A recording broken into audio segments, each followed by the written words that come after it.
Bonjour les graves, bienvenue à cette nouvelle vidéo. Donc comme chaque lundi, on fait un petit point sur les différentes cryptos. Donc cette semaine, pas grand chose de neuf, hein, si ce n'est que la semaine dernière, encore une fois, post-analyse, post-lundi, donc on a cassé par le haut. Donc c'est ce qui a bien aidé, hein, donc le Bitcoin et puis la plupart des cryptos également. Donc on va juste faire un point. Là maintenant, voilà, on est en train d'attaquer le dur. On le voit sur cette zone des 9600 $. C'est vraiment une zone qui a servi à la fois de support et de résistance ces derniers mois. Donc c'est vraiment une zone qui va faire la différence en mode pivot. Donc à ce stade-là, on est toujours haussier, on est toujours positif, hein, on a différents niveaux de soutien. On a cette zone des 8900 $ déjà pour commencer, et puis cette grosse zone à 8300 $. Ce n'est que si on devait revenir sous ces 8300 $ qu'en effet, on remettrait en cause, on remettrait en doute le signal qu'on est de retournement qui est en train de se faire. Ce signal de retournement est toujours en train de se faire avec assez peu de volume. Donc ça, c'est toujours un petit bémol, mais pour l'instant, je serais tenté de dire que pour moi, on a fait le mouvement qu'on devait faire. On est arrivé sur les résistances. Maintenant, il est temps certainement de temporiser, de consolider et de construire. Donc au-dessus, je serais tenté de dire des ces 8200, 8300 $, on reste positif dans une construction éventuelle qui est en train de mettre en place le retournement à moyen terme du Bitcoin, et il manquera la confirmation, et ça on aura l'occasion d'en reparler ces prochaines semaines. Donc au niveau du Bitcoin euro, c'est exactement la même chose, hein, c'est juste les niveaux qui changent, mais là également on retrouve bien cette zone pivot sur cette zone des 8700 €, hein, comme pour le Bitcoin dollar, on avait parlé de ces différentes zones. Donc là aussi je pars du principe que on a validé le mouvement qu'on devait faire. Maintenant, dans la construction idéale, entre guillemets, ça serait bien de consolider justement et de commencer à construire une figure. Là, sur le Bitcoin euro, c'est ces 7500 € au-dessus desquels, pour moi, on reste positif et on reste dans une construction de moyen terme haussière qu'il faudra derrière valider en cassant cette construction par le haut. Mais du coup, là aussi, c'est plutôt en attente pour moi de la construction. On va passer aux cryptos maintenant. Au niveau du BAT, c'est toujours le retournement également qui prévaut, toujours haussier, avec ce niveau pivot sur les 20 centimes de dollars. Donc tant qu'on est au-dessus de ces niveaux-là, on reste haussier sur la capacité du BAT également à continuer le mouvement et à se retourner à la hausse. Et puis derrière, on visera cette zone des 27-28. Au niveau du Binance, qu'est-ce que nous fait le Binance? Pas grand-chose. Hein. Pour que le Binance recommence à faire quelque chose contre le Bitcoin, on voit qu'il faudra dépasser cette zone de résistance ici, qu'on peut arrondir à 21. Alors c'est 0,0021. Ensuite, au niveau du Bitcoin Cash, là, on continue le mouvement. Rien de majeur. Hein. Donc on est toujours haussier, en retournement haussier. Et là, pour moi, il y a des niveaux de soutien à 350 $ et puis surtout le gros morceau à 310 $. Tant qu'on est au-dessus de ces deux niveaux de soutien, on reste haussier sur le retournement actuel. Sur le Bitcoin Cash, le Cardano, c'est la même chose. On continue la poussée. On voit que la semaine dernière, à la suite de la vidéo, on a réalisé la cassure de la résistance. Et donc, du coup, on est allé rapidement chercher le pivot et la suite des opérations. Donc là, éventuellement, on peut aller chercher jusqu'à la zone des 0,06. Hein, on peut se mettre à consolider derrière. Mais du coup, là, on vient de transformer cette zone des 0,0470, là, peu ou prou. Cette zone-là se transforme maintenant en pivot de moyen terme. Tant qu'on est au-dessus, on continue de valider ce retournement haussier de moyen terme du Cardano. Alors, on peut consolider, mais il faut bien comprendre que même si vous avez des consolidations ou des baisses court terme, à moyen terme, on est bel et bien dans un changement de polarité, dans un changement de paradigme, tant que l'on va conserver ces zones pivots dorénavant. Sur le Cosmos, là, on est en train de patiner un petit peu d'une manière plus à plat, mais on va rester quand même assez positif tant qu'on va rester au-dessus des 3,50 $. Au niveau du Dash, là, ça ressemble beaucoup plus à du Bitcoin Cash et à du Cardano. Donc là également, on est en train de consolider, on voit, et de construire. Donc c'est ça aussi quand je vous dis de construire. C'est en gros, on reste sur la tendance haussière, mais on voit qu'on fait une première correction assez forte, hein, au prorata de la hausse, et derrière, on reconsolide ça et on construit le retournement. Donc là, on a la zone des 90 $ qui sert de soutien, qui peut du coup, qui permet la relance, et une zone intermédiaire de soutien, on voit sur les 110 $, 111 $. Mais pour moi, voilà, cette zone des 90, 100 $ dorénavant devient une zone pivot support sur le Dash, au-dessus de laquelle on va rester positif sur le retournement haussier du Dash, même si bien entendu il faudra accepter que dans cette construction il y ait éventuellement toujours de la volatilité. Au niveau de l'EOS, c'est la même chose, hein. Donc on a cassé ce pivot de moyen terme qui était cette oblique ici sur les 3,20$, 3,30$. Du coup on s'est retourné, on a fait une sorte de pullback derrière, et là du coup on est en train de se relancer. Les gros morceaux sont là aux alentours des 4,80$, 5$, et puis après de la même façon, je pense qu'il y aura une construction, une congestion qui se mettra en place, et c'est la sortie haussière de cette congestion qui véritablement permettra de lâcher les chevaux, très certainement rendra finalement le signal probant pour beaucoup plus de monde et du coup rameutera certainement plus de volume. On aura l'occasion de pouvoir le discuter ensemble. Au niveau de l'Ethereum, c'est la même chose, hein. Donc la cassure de ce pivot moyen terme, la consolidation et derrière la sortie de cette consolidation par le haut. Donc là, on va chercher l'autre résistance dont on avait parlé des 195$. Éventuellement, on voit que ça bloque un petit peu là, mais globalement, on est dans cette construction de retournement. On voit bien sur les indicateurs GraphCO qu'on était bien en bleu et maintenant on verdit. Donc on est bien dans ce début de retournement. Donc bien entendu, il faut le confirmer. On le confirme par deux choses, hein. D'abord en tenant les supports. Et donc là, en l'occurrence, c'est surtout cette zone des 160$ qui est pivot. Et puis on a un autre pivot un petit peu plus court terme sur les 170$. Et puis le deuxième point, ça va être quand on aura congestionné, potentiellement construit une figure, de continuer à casser par le haut et donc de continuer à démontrer en fait la force acheteuse. Sur l'Ethereum classique, c'est la même chose sauf que c'est beaucoup plus puissant, hein. Donc là on n'a pas fait dans le détail, c'est-à-dire que là la consolidation tout de suite, on est allé faire des plus hauts que les récents plus hauts. Et donc du coup, ça fait beaucoup de plus haut du coup. Et donc du coup, là, on transforme cette zone des 9,50$, 9,70$ en support, pivot. Et tant qu'on est au-dessus, on marque le retournement haussier, on valide le retournement haussier de moyen long terme actuellement sur Ethereum classique. Avant de passer au Grayscale Bitcoin, on va faire Horizon. Là, c'est un peu plus timoré, donc on est en train de consolider. Donc pour moi, le support est aux alentours des 8,60$, hein, 8,50$. Tant qu'on va rester au-dessus de cette zone-là, c'est une consolidation saine et donc on reste positif sur la construction actuelle de Horizon. Au niveau de IOTA, c'est pareil, hein, très spécu, mais bien poussif. Et donc là, on a également d'autres niveaux de support. Donc cette zone déjà des 0,28 centimes de dollar. Tant qu'on va rester au-dessus de cette zone, ça serait une consolidation saine et ça serait une construction saine. Maintenant, bien entendu, quand je vous dis ça, c'est pas de vous dire que ça va rebaisser.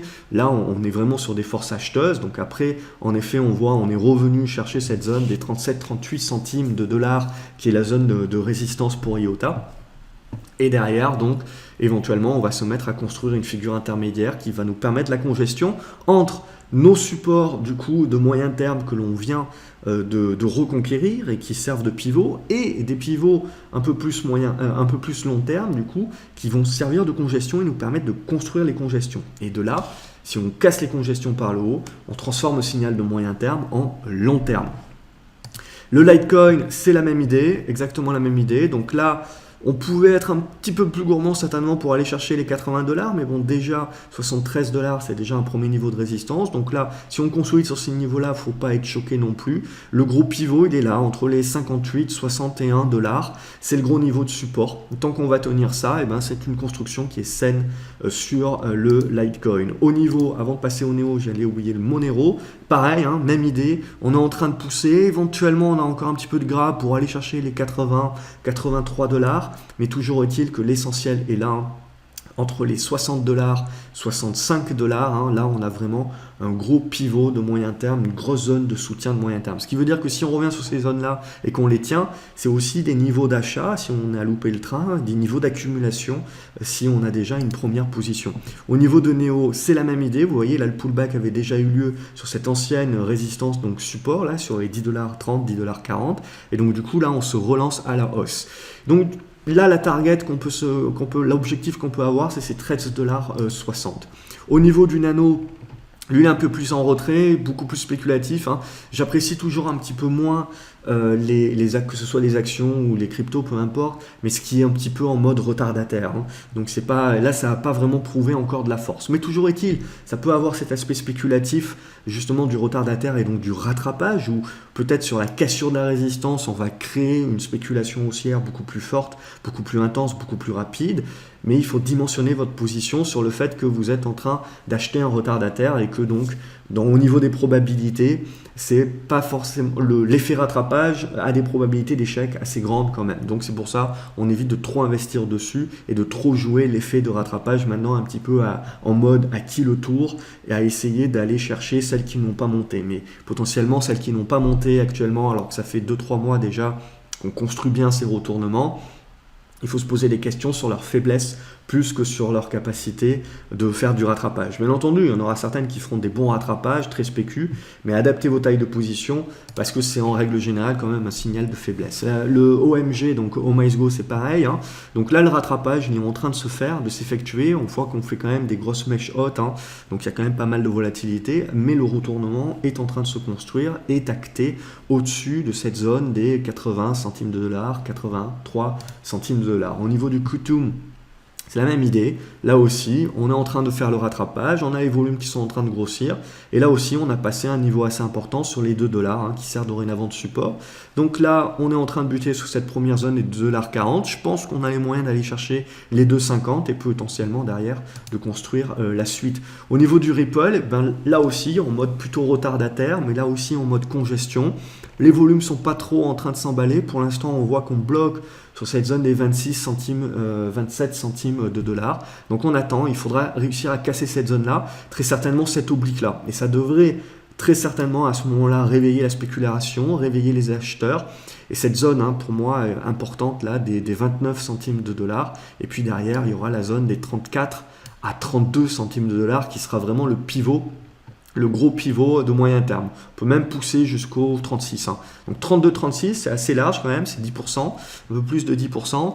C'est vraiment la grosse zone de pivot majeure pour le Ripple, c'est-à-dire le jour où on casse ça, eh ben, on re-enclenche un retournement de tendance à moyen long terme pour le Ripple XRP. Pour le moment, ce n'est pas le cas, il faut procéder par étapes. Donc il faudra déjà commencer à casser cette zone-là.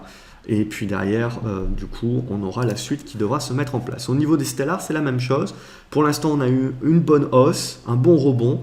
Et là, l'idée maintenant, c'est de cette congestion qu'on vient de construire ici, bah, c'est d'en sortir par le haut. Et en sortant par le haut, on va casser des résistances de moyen terme. On va très certainement pouvoir viser cette zone des 0,08, 0,09. Et du coup, on va pouvoir commencer à mettre en place un retournement, là aussi, beaucoup plus moyen, long terme. Mais d'ores et déjà, procédons par étapes avec ce première zone pivot ici importante sur les 0,09, 0,08. Au niveau du Tezos, eh ben, ça continue, hein, on s'en était parlé, que ça c'était une bonne zone d'accumulation. Derrière, on avait validé. Et là, derrière, l'idée c'était de revenir sur ces résistances qui avaient bloqué par 2 fois. Et là, on est en train de passer. Donc c'est en train de se valider. Après les volumes, je pense que c'est ma plateforme, à mon avis, qui doit dérailler et qui n'a pas les bons volumes. Hein. Donc il faut faire attention également. Je juge par rapport à ces volumes-là. Mais en fait, potentiellement, il ne faut pas juger. Je pense qu'ils ne récupèrent pas tous les bons volumes. Donc là, l'idée vraiment, c'est de retenir graphiquement qu'on est en train de réaliser le breakout. On est en train donc de réaliser un breakout de moindre risque. Donc réellement, là, on est en train de mettre en place le retournement de long terme déjà sur Tezos. Donc c'est l'une des premières quelque part qui enclenche déjà, on va dire, le côté long terme. Hein. Tronix aussi, c'est en train de bien se retourner, plus moyen terme encore. Il y aura un gros morceau à dépasser sur la zone des 0,021, cette zone-là, pour pouvoir mettre en place un retournement un petit peu plus moyen long terme. Donc on retrouve en fait avec cette oblique ici de notre résistance 0,021, 0,022. Hein. Donc cette zone-là. Sinon là également, on a une belle construction qui est en train de se mettre en place, de quoi rester positif au-dessus des 0,016. Hein. Au niveau de Waves, qu'est-ce que ça a fait? C'est en train de bien se retourner également, ce qu'on avait parlé la semaine dernière. Donc là, une construction est beaucoup plus lente, une congestion beaucoup plus à plat. Ça, j'aime bien. En règle générale, si je veux jouer un retardataire, je vais jouer le retardataire qui a pris le temps de bien construire son retournement et pas celui qui vient juste de se réveiller. Donc, je vais jouer le retardataire qui avait finalement commencé un petit peu avant les autres ou en même temps que les autres, mais derrière a mis plus de temps à construire. Et ça, le fait qu'on ait mis plus de temps à construire, je pars du principe que quand on va réellement réaliser le breakout, donc là c'est aux alentours des 1,10, 1,14, et ben c'est là cet effet retardataire où il a certainement le plus d'impact. Après, hein, c'est ce que j'en pense, c'est une opinion, c'est pas forcément ce qui va se réaliser, mais voilà, pour Waves en tout cas, c'est ce que j'observerai et c'est peut-être celle que je privilégierai dans le côté jouer les retardataires. Au niveau du Zcash, elle aussi, on voit en termes de retardataire, elle n'a pas perdu de temps. On en avait parlé en termes de retardataire il y a déjà 2 semaines, il me semble. Et donc justement là, cette congestion ici, bam, c'est parti. Derrière, consolidation, on revient en fait sur les anciens supports qui deviennent, sur les anciennes résistances par contre, qui redeviennent support. Donc cette zone-là, 45 $. Et puis là, derrière également, on revient chercher et à faire des plus hauts récents. Donc ça, c'est toujours très correct, très positif. Et du coup, ça continue de valider une configuration qui ressemble au Bitcoin Cash, hein, au Cardano, au Digital Cash, voilà, où c'est des mouvements vraiment très forts, derrière des consolidations au prorata de la hausse, et puis derrière, on re-enclenche la seconde.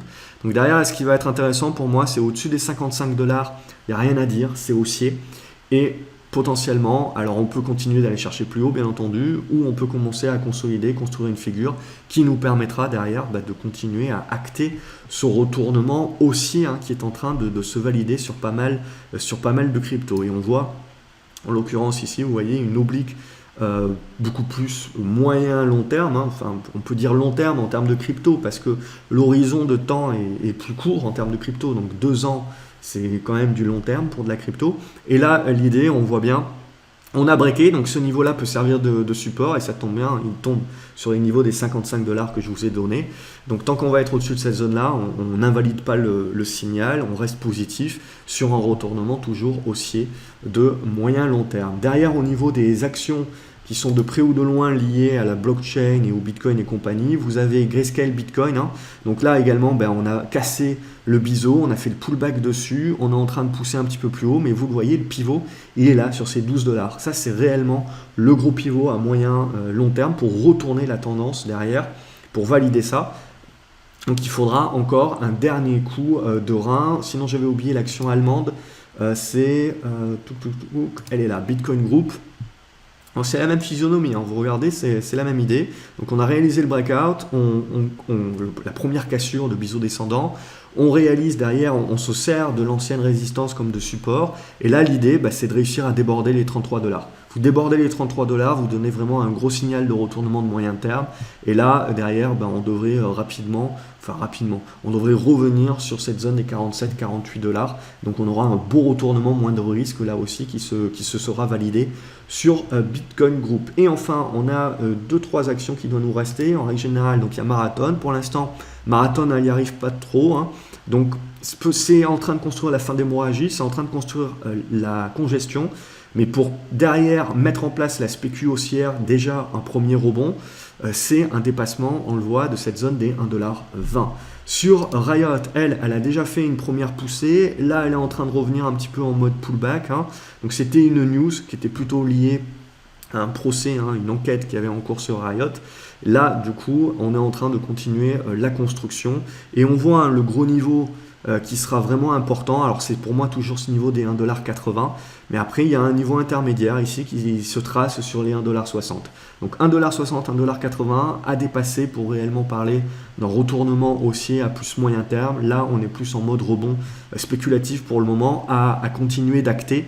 Mais si on redépasse les 1,50 $, 1,60 $, je pense que ça devrait rapidement se valider derrière. Hein. Ça reste des valeurs spéculatives, donc faites attention aux positions, aux tailles de position que vous prenez, bien entendu. Et on va terminer avec l'action qui est cotée sur Euronext et Blockchain Group. Et là, c'est toujours la même idée. On se cherche, on voit entre cette zone des 27-34 centimes d'euros. Et donc là, clairement, pour donner le signal, il faudra rameuter du volume, donner une impulsion au-dessus des 34 centimes. À partir au-dessus des 33-34 centimes, on devrait continuer de toute façon ce retournement haussier qui s'était déjà effectué, hein, mais on devrait valider une nouvelle étape, c'est-à-dire en cassant cette oblique ici baissière de moyen terme, de moyen long terme, et du coup continuer à avoir une étape un petit peu plus puissante. Et là, qu'est-ce qu'on peut viser? Essentiellement cette zone des 42-44 centimes d'euros. Voilà pour cette semaine, pour le point Bitcoin crypto.